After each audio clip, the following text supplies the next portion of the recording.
TVK అధినేత విజయ్ మూడోసారి governor కలిశారు. అయినప్పటికీ కూడా మద్దతు చూపించలేకపోయారు. ముస్లిం లీగ్ ఏదైతే ఉందో అది విజయ్కు మద్దతు ఇవ్వకూడదని నిర్ణయించుకుంది. దీంతో విజయ్కి లభించలేదు మద్దతు.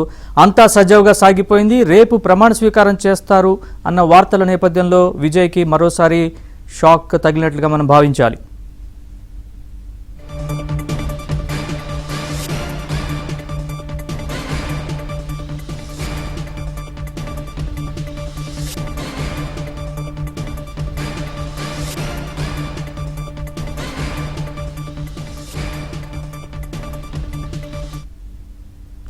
టీవీకే అధినేత విజయ్ గవర్నర్ని మూడోసారి కలిశారు. ప్రభుత్వ ఏర్పాటుకు అవకాశం కల్పించాల్సిందిగా ఆయనకు విన్నవించారు. అయితే విజయ్కు మద్దతు ఇవ్వకూడదని ముస్లిం లీగ్ నిర్ణయం తీసుకుంది. దీంతో రేపు ముఖ్యమంత్రిగా విజయ్ ప్రమాణ స్వీకారం చేస్తారు అన్న టైంలో మద్దతు ఇవ్వకూడదని ముస్లిం లీగ్ నిర్ణయం తీసుకోవడంతో రేపు విజయ్ ప్రమాణ స్వీకారం ఉంటుందా లేదా అనే దానిపై సందిగ్ధత ఇంకా తొలగిపోలేదు.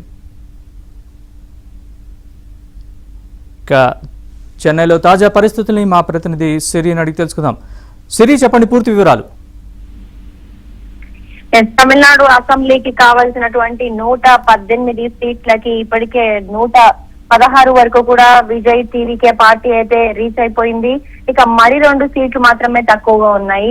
అయితే వామపక్షాల బాటలోనే వీసీకే కూడా విజయ్ కి మద్దతు ప్రకటిస్తుంది అని అనుకుంటున్నటువంటి నేపథ్యంలో సాయంత్రం 5 గంటల వరకు కూడా వీసీకే పార్టీ వీడియో కాన్ఫరెన్స్ అనేది నిర్వహించింది.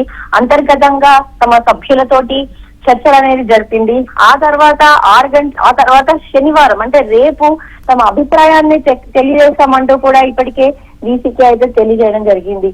ఇక ఈ నేపథ్యంలోనే వారి సపోర్ట్ కూడా తప్పకుండా విజయ్ కి ఉంటుంది అనేటువంటి నమ్మకంతో విజయ్ గవర్నర్ ని కలవడం జరిగింది. అయితే అధికారిక ప్రకటన వచ్చేంత వరకు కూడా ఎటువంటి కంక్లూజన్స్ డ్రా చేయొద్దని, పూర్తి మెజారిటీ తోటి, పూర్తి మ్యాజిక్ నెంబర్ తోటి, అటువంటి మద్దతుదారుల వివరాలతోటి మాత్రమే రావాలంటూ కూడా విజయ్ కి గవర్నర్ చెప్పడంతో మళ్ళీ విజయ్ తిరిగి వెళ్లాల్సి వచ్చినటువంటి పరిస్థితి ఏర్పడింది తమిళనాడులో. అయితే ఇప్పటికే సిపిఐ సిపిఎం కన్ఫర్మ్ గా అధికారిక ప్రకటన అయితే ఇచ్చారు. ఇక ఈ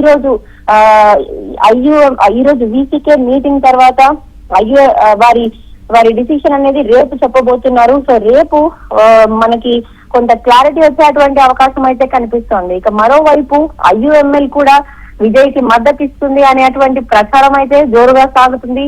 ఇప్పటికే డిఎంకే ఆలీడ్ పార్టీ అయినటువంటి ఐయుఎంఎల్ తేల్చి చెప్పింది విజయ్ కి తాము డిఎంకే తోటే ఉండబోతున్నామంటూ.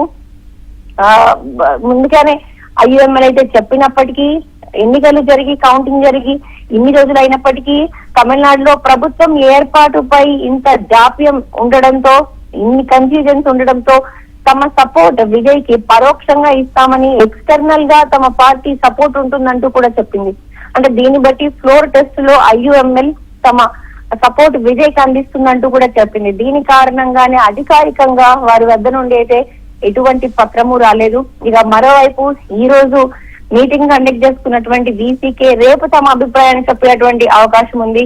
ఈ రోజు గవర్నర్ అపాయింట్ కోరడంతో ఈ రోజు విజయ్ గవర్నర్ ని కలవాల్సి వచ్చింది. సిపిఐ సిపిఎం మద్దతుదారుల వివరాలతోటి ఇందులో ఒక చిన్న భయాలు కూడా ఉన్నట్టు మనం అర్థం చేసుకోవచ్చు.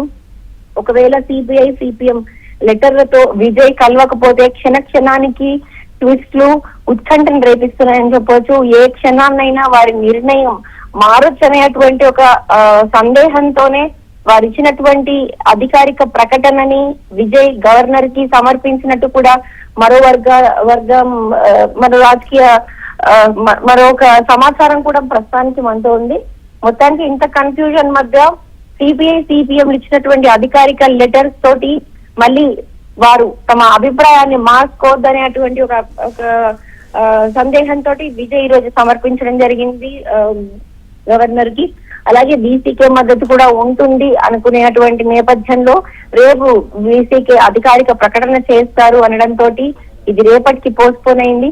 ఇక ఐయుఎంఎల్ అధికారిక ప్రకటన చేసినా చేయకపోయినా 118 సీట్లు వచ్చేస్తాయి కనుక వారి సపోర్ట్ ఫ్లోర్ టెస్ట్ తేల్చుకుంటారు అని మనకి ప్రస్తుతం అర్థం చేసుకోవచ్చు.